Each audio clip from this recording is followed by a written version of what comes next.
Ya,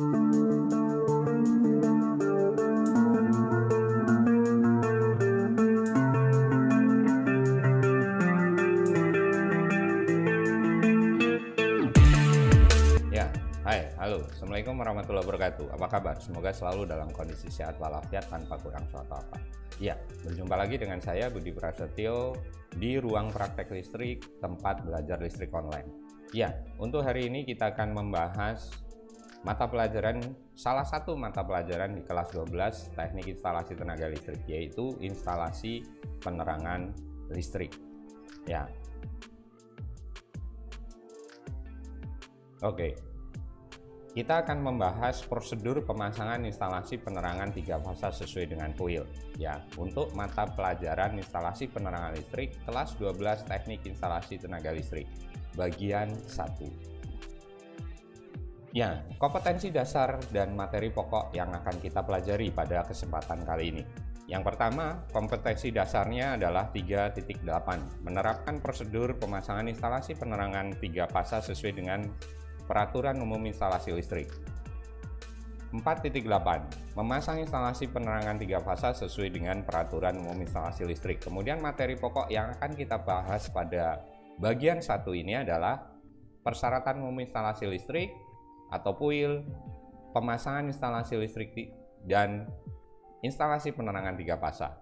Oke, kita lanjut, tapi sebelum lanjut, ruang praktek listrik adalah tempat belajar online, khususnya untuk peserta didik SMK Teknik Instalasi Tenaga Listrik. Ke depan nanti akan kami lengkapi semua mata pelajaran dari kelas 10, 11, dan 12, baik secara teori maupun praktek, sebagai referensi belajar bagi peserta didik SMK, khususnya Teknik Instalasi Tenaga Listrik, dan bagi teman-teman semua yang tertarik belajar pada bidang teknik ketenaga listrikan. Oke, sebelum kita lanjut, silahkan untuk tekan tombol subscribe maupun loncengnya agar update video-video kami selanjutnya. Bagi yang sudah subscribe, saya ucapkan terima kasih dan semoga ilmu ini bisa bermanfaat bagi Anda, bagi kita semuanya, demi kemajuan bangsa. Oke. Persyaratan umum instalasi listrik atau PUIL. Ya, sejarah singkatnya di sini bahwa peraturan instalasi listrik pertama kali sebagai pedoman beberapa instansi berkaitan dengan instalasi listrik adalah AVE atau Algemeen Voorschriften voor Elektrische Stookstroom Installaties. Ini bahasa Belanda, mohon maaf agak belibet ya. Yang diterbitkan sebagai norma N2004 oleh Dewan Normalisasi Pemerintah Hindia Belanda. Kemudian AVN 2004 ini diterjemahkan dalam bahasa Indonesia dan diterbitkan pada tahun 1964 sebagai norma Indonesia N16 yang kemudian dikenal sebagai Peraturan Umum Instalasi Listrik PUIL 1964. Itu sejarahnya. Adalah penerbitan PUIL yang kedua dan ketiga yang merupakan hasil penyempurnaan atau revisi dari PUIL sebelumnya.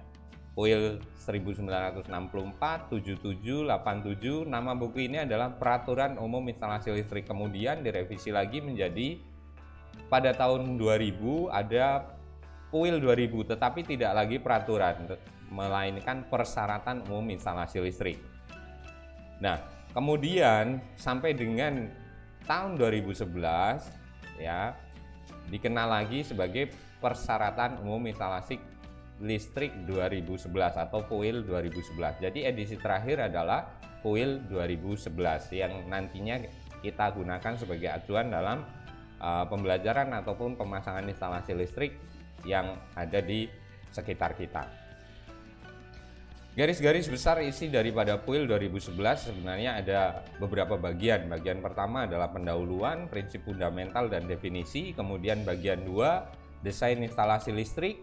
Bagian 3, asesmen karakteristik umum. Kemudian bagian 4, proteksi dan keselamatan, di mana Anda membahas ini ada beberapa sub ayat, yaitu proteksi terhadap kejut listrik, efek thermal maupun arus lebih. Kemudian bagian 5, ini adalah pemilihan dan pemasangan perlengkapan listrik. Ya, di sini juga cukup banyak ya sub bagiannya. Ada sistem pengawatan, isolasi, pensaklaran ya. Kemudian susunan pembumian, konduktor proteksi, ikatan proteksi, kemudian perlengkapan lain serta perlengkapan listrik ya. Kemudian papan hubung bagi konduktif PHBK ya. Kemudian bagian 6 adalah verifikasi, bagian 7 pemilihan dan pemasangan perlengkapan listrik, konduktor dan pemasangannya, bagian 8 adalah ketentuan untuk berbagai ruang instalasi PLC. Kemudian bagian 9 di sini adalah membahas tentang ya. Bagian 9 membahas tentang pengusahaan instalasi listrik. Pengusahaan instalasi listrik ini dibahas di bab 9. Oke, kita lanjutkan. Nah, itu adalah tadi sejarah tentang kuil dan garis besar isi daripada kuil. Kemudian kita masuk kepada pengujian peralatan listrik ya. Pengujian peralatan listrik di negara kita, semua peralatan listrik sebelum digunakan itu harus melalui uji kelayakan. Semua peralatan listrik yang digunakan instalasi harus memenuhi peraturan atau ketentuan dari persyaratan umum instalasi listrik pastinya. Kemudian peralatan listrik diuji oleh satu lembaga dari perusahaan umum listrik negara, yaitu Lembaga Masalah Kelistrikan, sering disebut sebagai LMK. Yaitu sekali lagi lembaga dari perusahaan listrik negara. LMK ini terkait pengujian peralatan-peralatan listrik yang akan digunakan. Ya, tidak asing, kabel, peralatan-peralatan listrik ini hampir semuanya yang beredar di masyarakat ada logo LMK-nya. Nah, peralatan listrik yang mutunya diawasi oleh LMK dan disetujui diizinkan untuk memakai tanda LMK. Bahan yang berselubung, bahan termoplastik misalnya berselubung PVC, tanda ini dibuat timbul dan diletakkan pada selubung luar kabel. Ini contoh yang paling banyak kita bisa jumpai. Kemudian lambang persetujuan ini dipasang pada kabel yang berselubung PVC, misalnya kabel NYM, kabel NYA ya. Ini berarti kabel-kabel yang berlogo tersebut ini memang memenuhi standar daripada standar yang baik untuk bisa digunakan ya. Memenuhi standar dari Lembaga Masalah Kelistrikan atau dari perusahaan listrik negara bahwa peralatan tersebut, kabel tersebut bisa digunakan dengan baik. Oke, sebelum kita lanjut, pastikan Anda sudah subscribe dan tekan tombol notifikasinya supaya update video-video selanjutnya untuk berkembangnya channel ini. Terima kasih yang sudah subscribe, yang belum silahkan untuk subscribe terlebih dahulu dan tekan tombol loncengnya sekali lagi untuk update video-video kami selanjutnya. Kemudian pemasangan instalasi listrik. Ya, berdasarkan Kuil 2011, pekerjaan perencanaan, pemasangan, dan pemeriksaan atau pengujian instalasi listrik di dalam atau di luar bangunan ini harus memenuhi ketentuan yang berlaku, sehingga instalasi tersebut aman untuk digunakan, sesuai dengan maksud dan tujuan penggunaannya, mudah dalam pelayanan, dan mudah dalam pemeliharaan. Pelaksanaannya wajib memenuhi ketentuan keselamatan dan kesehatan bagi tenaga kerjanya, sesuai dengan peraturan perundangan keselamatan dan kesehatan kerja yang berlaku. Jadi pemasangan instalasi listrik ini sudah diatur mulai dari perancangan, pemasangan, pemeliharaan ya, ini oleh atau di dalam persyaratan umum instalasi listrik. Terutama kita bahas Kuil 2011 ini. Oke.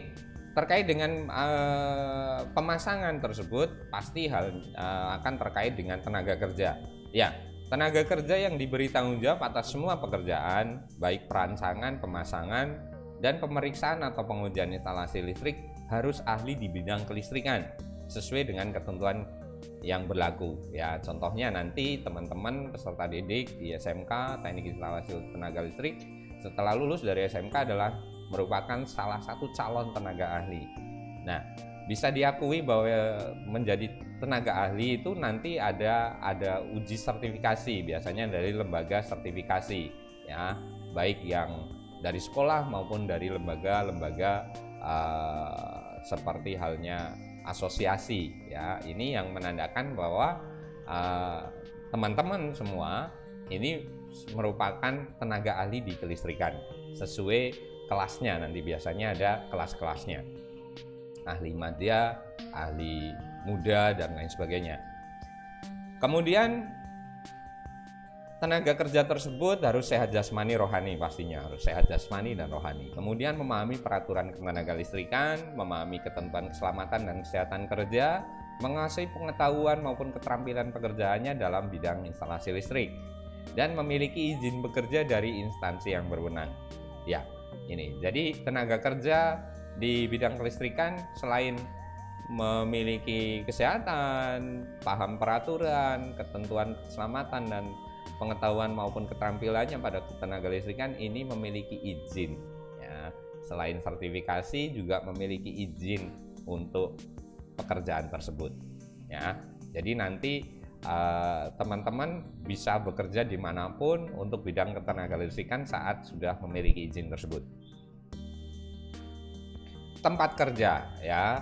Yang kedua adalah tempat kerja. Untuk pekerjaan perancangan ini bisa dilakukan di dalam ruang kerja atau di kantor ya, karena perencanaan. Tempat kerja pemasangan instalasi listrik harus memenuhi keselamatan. Tempat kerjanya ya, saat pemasangan instalasi listrik harus memenuhi keselamatan dan kesehatan kerja sesuai peraturan dan perundangan yang berlaku. Selain itu juga harus tersedia perkakas kerjanya, pastinya ada peralatan kerja. Kemudian ada perlengkapan keselamatan, perlengkapan pemadam api, perlengkapan P3K ataupun rambu-rambu kerja ya, dan perlengkapan lain yang diperlukan. Ini di tempat kerja ya. Bisa teman-teman misalnya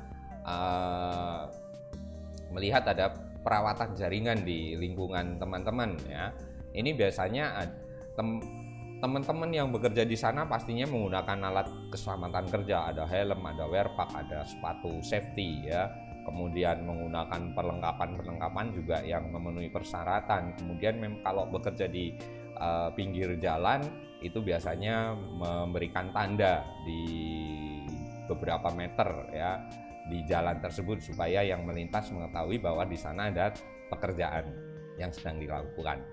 Kemudian apabila menggunakan perlengkapan atau peralatan yang dapat menimbulkan kecelakaan atau kebakaran, wajib dilakukan pengamanan secara maksimal pastinya. Tadi ada alat pemadam apinya, ada petunjuk penggunaan, ada briefing sebelumnya, sebelum pekerjaan, itu ada penjelasan dari kepala seksi yang melaksanakan pekerjaan tersebut, mengingatkan tentang keselamatan dan proses kerja yang baik. Kemudian di tempat kerja pemasangan instalasi listrik ini harus ada pengawas yang ahli di bidang tenaga listrikan. Di satu pekerjaan harus ada yang mengawasi, dan tenaga ini juga tenaga ahli di bidangnya ya, yang memang memenuhi syarat sebagai pengawas, ditugasi sebagai pengawas. Untuk tempat kerja yang dapat mengganggu ketertiban umum harus dipasang rambu bahaya atau papan pemberitahuan yang menyebutkan dengan jelas pekerjaan yang sedang berlangsung serta bahaya yang ditimbulkan, dan harus dilindungi pagar dan diterangi lampu pada tempat yang pencahayaannya kurang. Tadi contohnya, misalnya pekerjaan di pinggir jalan, pastinya ada papan yang memberitahukan bahwa oh ini sedang ada pekerjaan. Kalau di tempat-tempat lain ya, pekerjaan tersebut tidak boleh ada orang lain yang tidak berkepentingan, berarti di tempat pekerjaan tersebut dipagar, diberi rambu, diberi tulisan dan lain sebagainya. Ini tempat kerja untuk pekerjaan instalasi listrik ya. Kemudian pemeriksaan dan pengujian ya. Setelah pekerjaan usai dikerjakan, maka pelaksana pekerjaan pemasangan instalasi listrik ini membuat laporan tertulis kepada instansi yang berwenang bahwa pekerjaan tersebut telah selesai dikerjakan dengan baik. Jadi melaporkan ya. Kemudian memenuhi syarat proteksi dengan aturan yang berlaku dan siap untuk diperiksa atau diuji. Ya, hasil pemeriksaan dan pengujian instalasi yang telah memenuhi standar juga dibuat secara tertulis oleh pemeriksa atau penguji instalasi. Jika hasilnya belum memenuhi standar yang berlaku, maka dilakukan perbaikan-perbaikan sampai memenuhi standar. Ini adalah prosesnya seperti ini.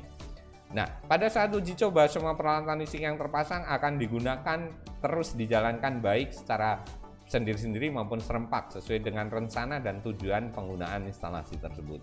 Jadi setelah proses pengujiannya adalah secara garis besar ada pengujian tanpa beban, tanpa sumber ya. Kemudian setelah itu ada pengujian yang memang pengujian kinerja daripada sistem yang dipasang ya.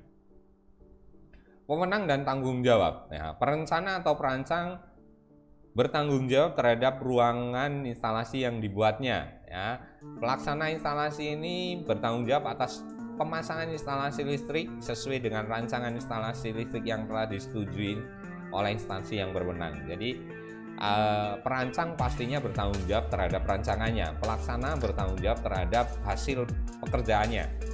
Jika terjadi kecelakaan yang diakibatkan oleh instalasi tersebut diubah atau ditambah oleh pemakai listrik atau pemasangan instalasi lain, maka pelaksana pemasangan instalasi listrik yang terdahulu dibebaskan dari tanggung jawab.